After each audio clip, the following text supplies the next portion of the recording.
Hey guys, what's up? Hope you're having a fantastic day. Welcome to another Brawl Stars video. This is part 3 of my beginner's guide series on my channel, but even if you're not a beginner, these tips are still super helpful, so make sure you stick around. I've got 16 spicy tips for you guys that'll help you get better super quickly in both duo and solo showdown. So let's get started. If you can't get close to someone to kill them, just run towards them and push them away until they eventually have nowhere to run. You can essentially just keep chasing people around the map until they're forced to encounter another player, and then they're stuck in the middle between you and someone else, and they either have to get close to that other person or they have to get close to you, and either way they're probably going to die. So if you just chase someone you want to kill all the way around the map, eventually they'll meet someone else and then they'll have to die because there's just nowhere else to go. When you're on a map where there's a lot of boxes with power cubes all the way in the center, don't just go and rush right into the center at the start of the match, because people are going to die really quickly and easily by doing that.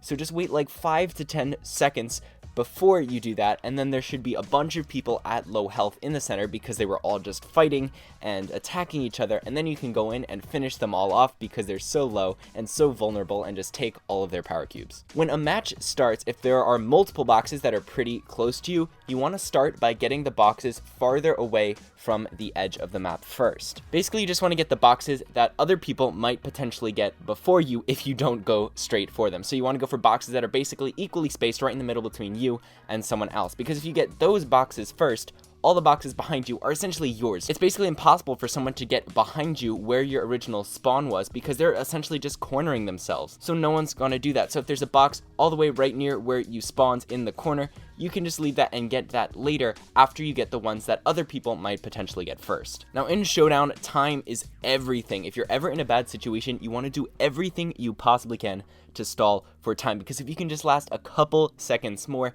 that might mean a huge boost in trophies for you. I've been in matches where like 6 people have died within the span of a couple seconds. So if you can just stall out time by running away or dodging attacks just a couple times more, you could potentially get a much higher placement, and as a result get so many more trophies from it. So always focus in Showdown on staying alive for as long as possible, even if you know you're about to die. If you're running a brawler where it's good to auto aim a lot, someone like Shelly or Bull, try as hard as you can not to get in fights near boxes, because if you're really close to the box, your auto aim could end up retargeting onto the box instead of the person you're trying to attack, and then you'll just waste your ammo and you won't have dealt any damage, and you'll be in a super vulnerable position. If it's just you and 2 people left, or your team and 2 other teams left in Showdown, try to just hide and wait for the other 2 groups to find each other first, because once they start fighting, one of them's gonna die and the other is going to be at low health and they won't have much ammo left because they used it in the fight. So that's the best shot you have right there at winning the game. You want to try to take advantage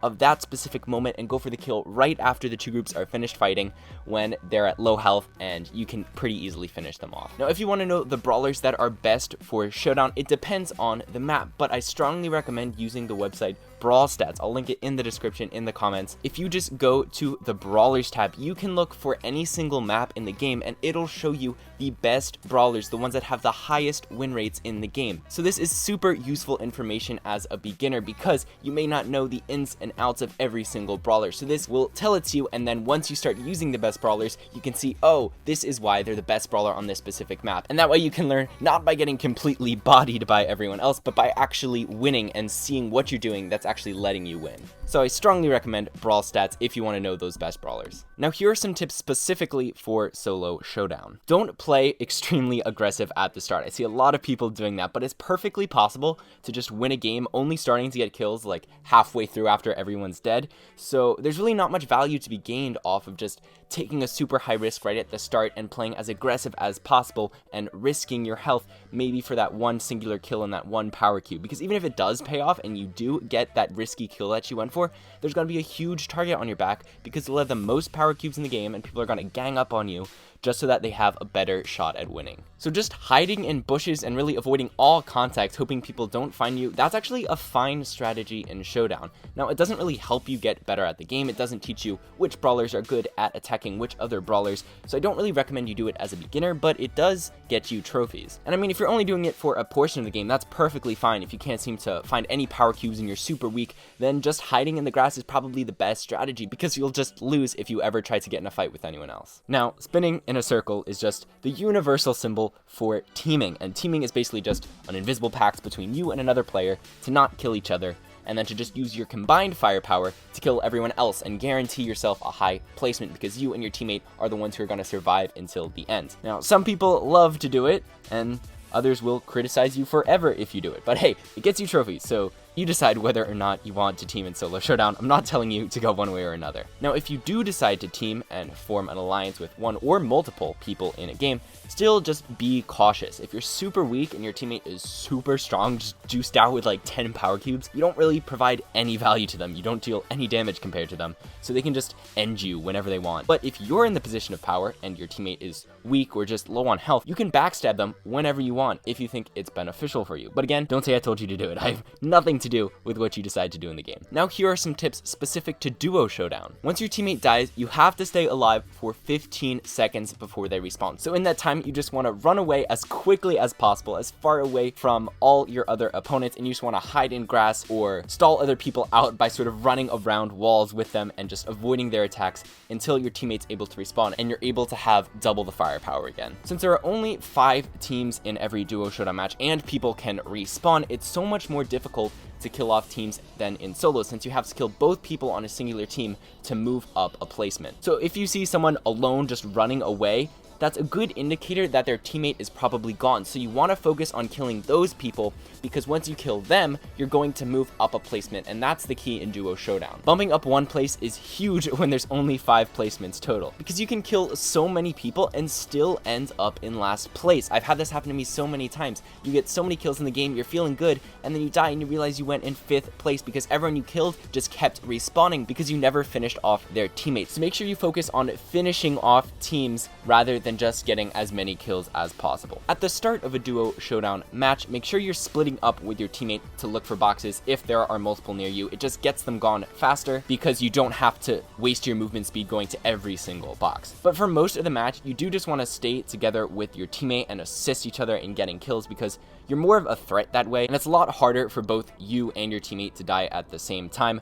when you're together and can keep each other accountable rather than just going off alone and you're not really able to see when either of you are in danger. If you manage to kill everyone around you while your teammate is in the process of respawning, or there are just some stray power cubes lying around or some unbroken boxes, what you want to do here is actually wait for your teammate to respawn before collecting anything, because when they're dead and you collect a power cube, it just goes to you and it doesn't go to them. But if you wait for them to respawn and then you collect all those power cubes, you'll essentially double their power, because then just collecting one power cube will go to both you and your teammate. So basically each power cube gives you 2 power-ups instead of just 1 if you collected all of them when they were dead. And if your teammate's about to respawn in a few seconds and you're kind of cornered and a really strong opponent starts charging towards you, there's nowhere to run, running in the poison gas is actually perfectly okay. The poison gas is just another option in my opinion. It takes a super long time to kill you, so in a lot of cases it might just be the best option. It starts dealing damage at 1000 per second and ramps up a bit later, but a lot of times it's much better to just walk into the gas and take that damage rather than